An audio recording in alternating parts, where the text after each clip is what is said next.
And we're live at Diamond Owl Studios. I am Ozempic Grande, aka Paper Chase. And it's the one and only Yogi Bear, aka Diamond Don Wannabe. And we are back with a much anticipated reaction. I can barely contain myself because, kind of excitedly, but sadly, it's the conclusion of the Money Game series by Ren. This is Money Game Part 3. Sorry, I think I just broke something over there. Yep. But it wasn't my fault. It was Ozempic Grande's fault. But that's because I cannot hold back my excitement, man, for Money Game Part 3. 1 and 2 were fire. I'm really excited to see what he does with this one. Yeah, I mean, I feel like, you know what? I'm not going to even say anything. Let's just dive right in because there's not enough words to describe. Okay, well, let's see if Ren can do it again.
Let me tell you a story about a boy named Jimmy.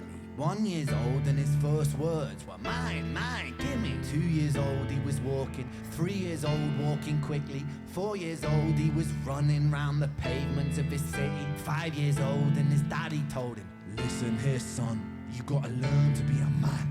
A man, he works for what he wants. 6 years old and he's reading, writing, top of the bunch. And when he's 7, his progression made him student number 1. 8 years old and he's praised for unusual grades. 9, his parents paid for private school to nurture the flame. 10, 11, 12, 13, he ascends and ascends. His daddy tells him, son, money is the means to all ends. 14, solving complex mathematical equations. At 15, IQ 150, still elevating. 16, he develops complex software code that detects weaknesses in cybersecurity protocols. 17, and he sells his vision, keeping the share. Not yet an adult, but he's practically a millionaire.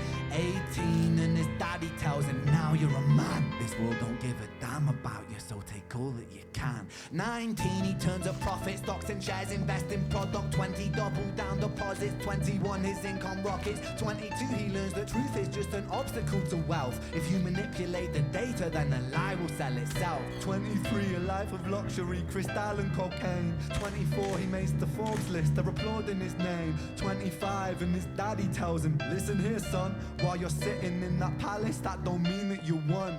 26 a business shift, he switches business to arms. He's 27 dealing nuclear and shells in Iran. 28 inside the Senate, money bought him a seat. He's 29, a role of counsel in the president's suite. Now he's 30, his daddy says you're losing the race. You're just a servant to the king, not even in second place. 31, a big maneuver for his daddy's approval. Moving imports over borders from the exports out of Cuba. 32, moving grams, growing kilos to tons. He's 33, filling warehouses with powder and guns. 34, turf war with nobody to stop it. Blind eye from the po-po inside of his pocket. God damn, this might be my favorite Rens song yet, dude. And I know I say this frequently, but wow, I love how he always structures a lot of his songs around telling the story of a person. A lot of the times from, you know, it can be from when they grow up to where they're at. This one was so perfectly articulated. I have a sense of, I know where it might be going, but wow, dude, he killed that. Yeah, it's interesting because, well, there's so many things. For one, it's like I hesitate to even use the word talent because, you know, I was going to say I forget how talented Ren is because, like, you know, just the fact that, like, he composed the piano and plays the piano in the song. Like, obviously, he had to have a stand-in to be able to do the one take, you know, portion of it. But it's just, like, so impressive that he's, like, so multi-talented in so many arenas. And I say I hesitate to use the word talent because it's just hard work. It's years of putting, you know, sometimes I think saying talent takes away, like, it's like this natural and born thing that he was gifted with, when it's like, that's there, but also like he had to put in work to learn how to sing, compose, play the guitar, play the piano, make beats. It's like, well, yeah, it goes, the saying goes, talent will never like outwin ambition. You know, like you have to have your ambition outweigh your talent, no matter how talented you are. So yes, he is very talented, but he's got the work ethic to be able to do all of this and construct it. I mean, and you know, most people, they might come up with a great song, they might rate a great song, and they're going to just do a video where kind of everything is put together for them. I mean, the fact that he does these one shots, that's a whole extra element of work put into it. That is very fascinating. And that's what I wanted to just speak on, is that, you know, the videography, the cinematography of this, you know, I think it's Samuel Perry that does it. That's like, you know, in partnership, that helps make these creations come to life. And they do so much with so little, in the sense that it's like you have one room, you know, some props, and you know, a few actors, and they just make this like masterpiece of like cinema that goes perfectly with the song. Like, I could go on and on, because the song is just like such a good like explanation of like power of like being this like black hole for some people, where it's never enough, because it's like, okay, he comes from wealth, you know, it sounds like, but you know, and he succeeded in every element of life, in every domain, but it's like, it's not enough. It's like, you know, I can't be just content with the fact that I'm like a millionaire in my 20s, that I've reached this pinnacle, that I, you know, have this level of success. You know, I have to go deeper and darker into more depths of like power and control and dominance. It's like, it's never enough. Yeah, you know, I feel like the underlying tone of this song is just all greed, you know. It's well, it's just like the trap of like having a void that can't be filled. And like, I think that even outside of just like greed, it's like, you know, it's the same with like going too deep with women or drinking. It's like not being able to fill that void and find like happiness. Yeah. But this is the like ultimate expression of that. And that's one of the, you know, that's part of the 7 deadly sins. You know, greed is one of the 7 deadly sins. And all of that goes back to basically, filling a void of, you know, your own despair and, you know, emptiness.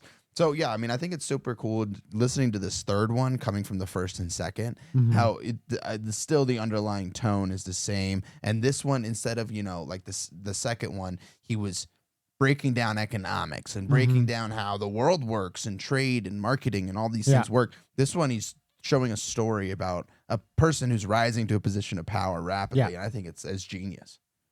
34 turf war with nobody to stop it. Blind eye from the po-po inside of his pocket.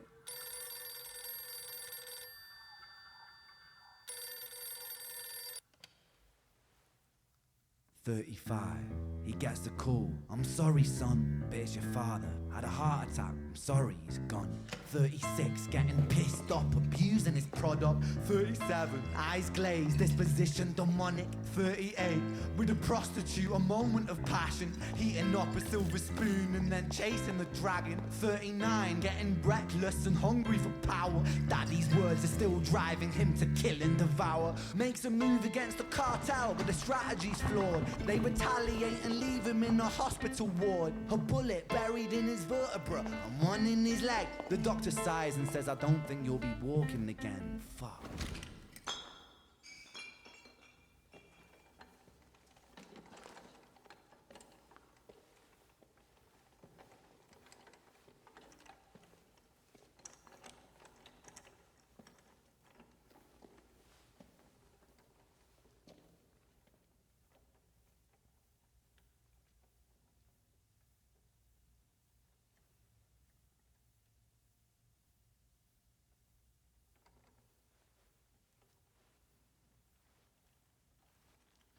Let me tell you a story about a boy named Jimmy.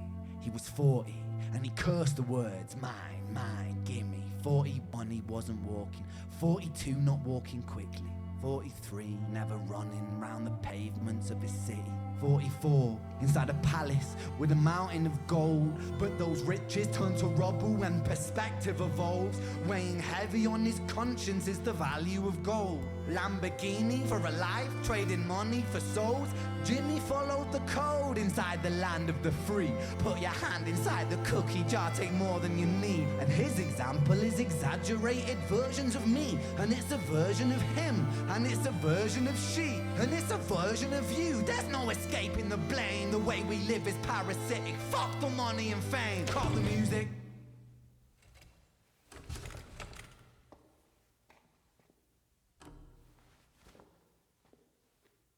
This isn't entertainment. This is real life. The way we live is lunacy, community, it declines. Hyperpolarized, always fighting, then we divide. Truth is less important than the money that we designed. Money's an invention. Politics from our invention. They all come from people's ideas. Did I mention? Border's an invention. Law and order fuel the tension. It leads to people killing each other. My solution?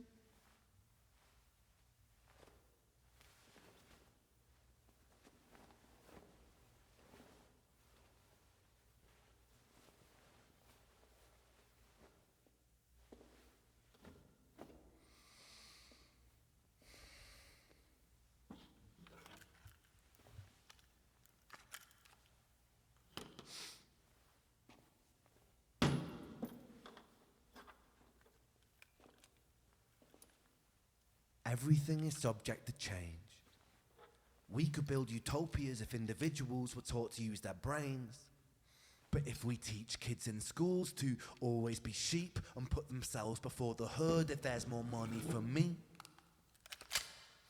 then there's no future I see where the humans survive. We're parasites inside a petri dish with cannibal minds. Mold will grow upon the surface then consumes till it dies. And our fate could be the same without this story to the wise.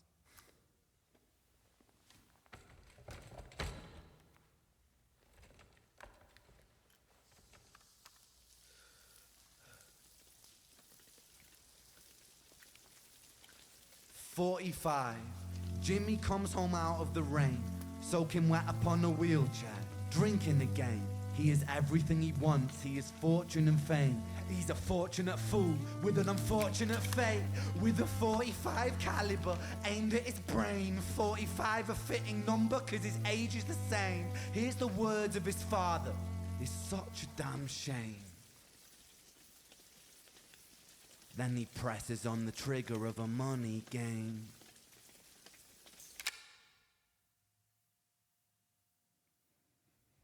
There you have it. Bro, this deserves a...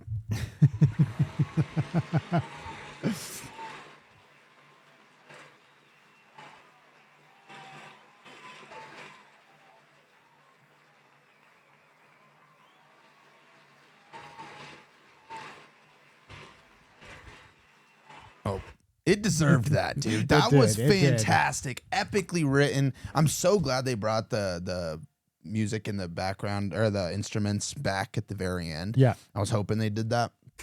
Beautiful. Beautiful, beautiful. And it took so many shifts and turns. I had no idea what to expect. I had a feeling it was going to end in some catastrophic way, but he definitely threw you for a loop there. Yeah.